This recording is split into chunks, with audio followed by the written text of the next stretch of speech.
freaks, January the 1st, 2025, a new year, and I want to know exactly what you guys are going to do and what your goals are this year. Let me know below. Now, if you've decided that 2025 is going to be the year that you finally get into running, you probably picked the hardest sport to start because running is hard, really hard. But there's a couple of things that you can do to shortcut a lot of the main issues that people get when they start running today. So I'm going to help speed run you through that initial annoying running starting process. Geez, the kangaroos are everywhere today. It's over there. Hey dude, here's another one. A little baby this time. Hey baby dude.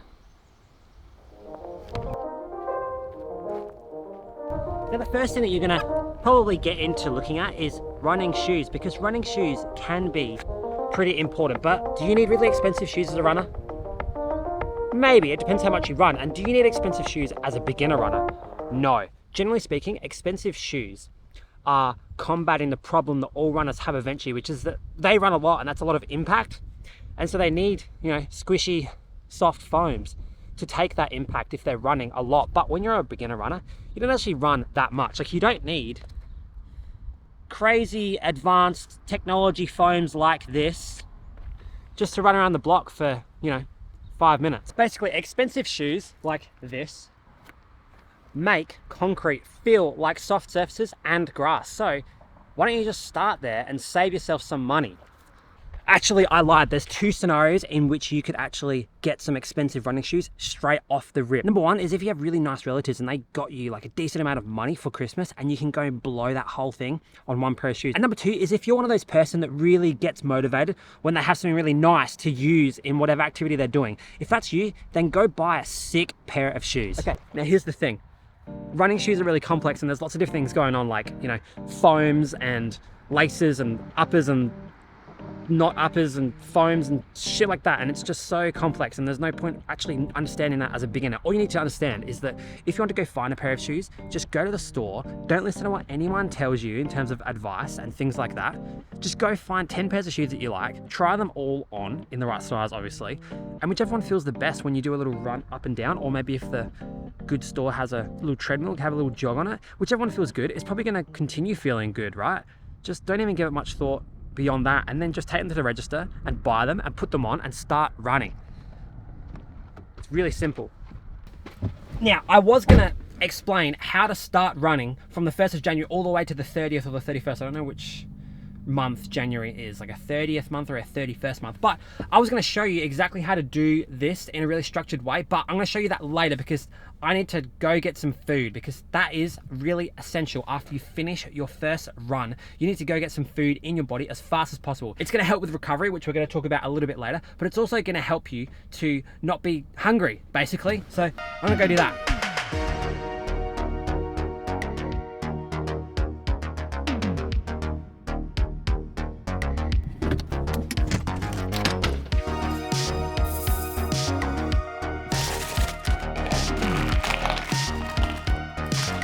Okay, session one, day one, is gonna be 5 rounds of 30 seconds running, 30 seconds walking. That's it.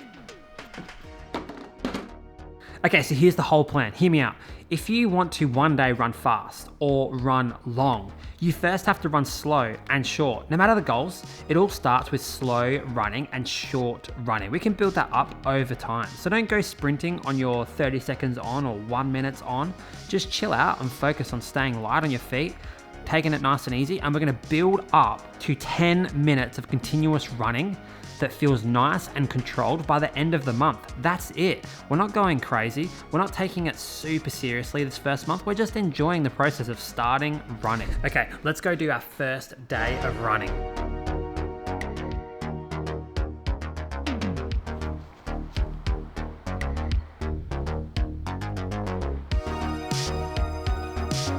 So 5 times 30 seconds on, 30 seconds off. It's very simple, but before we even do that, we have to learn how to run. So how do you run? Well, it's very, very simple. All you have to do is, number one, jog on the spot. Cool. Now you can jog on the spot. Now you've learned that skill. All we're gonna do is just slightly lean forward so that when you take that step whilst you're jogging on the spot, you fall forward. And then all you have to do is just keep doing that and don't change anything else about your technique. Just keep it like that to begin with. Very, very simple. Let's go and do 30 seconds jog. Now, there are many different devices that you could use to actually measure your running. But for a beginner, you don't really need much, okay? I used the Strava app when I first started, which is an app you can download for free that will log all of your running. So start with that.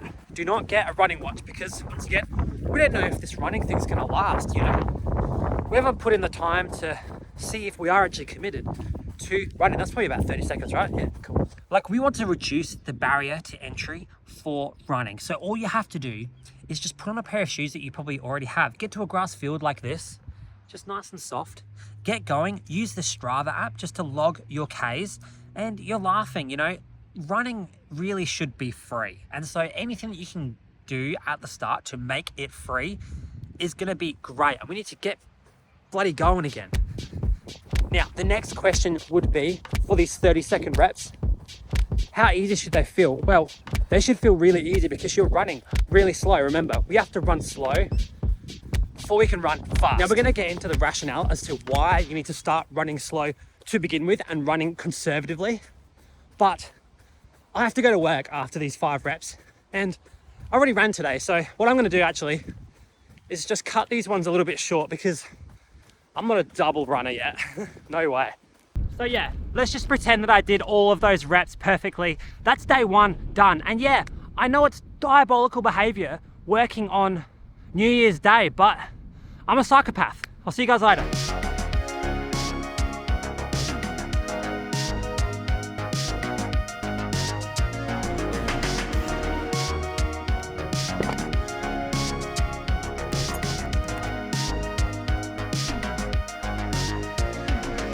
Okay, let's get serious. Now, the reason why you have to go so slow with your running is because adaptations take a long period of time. Imagine this, your cardiovascular system takes not that long to actually adapt to the training. So you start to get faster and faster and faster, which is great. But the rest of your body, like the muscles and tendons and ligaments and bones, they take much, much longer to actually adapt. I would say 2 to 3 times as long. So you need to be very patient at the beginning, and even though you're getting fitter, keeping it really slow and really easy. That is a really important point. So what we're doing is we're making sure that we're recovering between our days and not going too hard, but that is going to help us with our recovery. But we can actually improve our resilience and our tissue strength by pulling it up from the top as well as recovering from the bottom. We're going to pull it up like this in a straight line. The way that we do that is with strength training.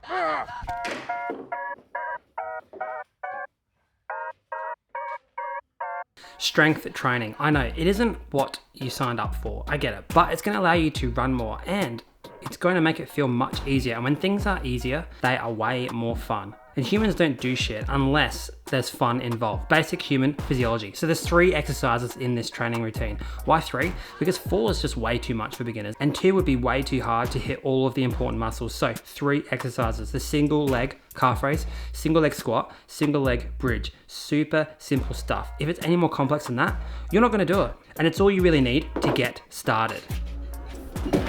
So the last thing that you should know about running, I'm going to summarize in 1 sentence. Whatever hurts is your weak spot. It sounds pretty crude, but from my experience, I find that any area that really hurts is usually a sign that that is your weak point, and you should definitely get on top of that before it becomes a problem that stops you from running. But that's a lot of information for today, so see ya.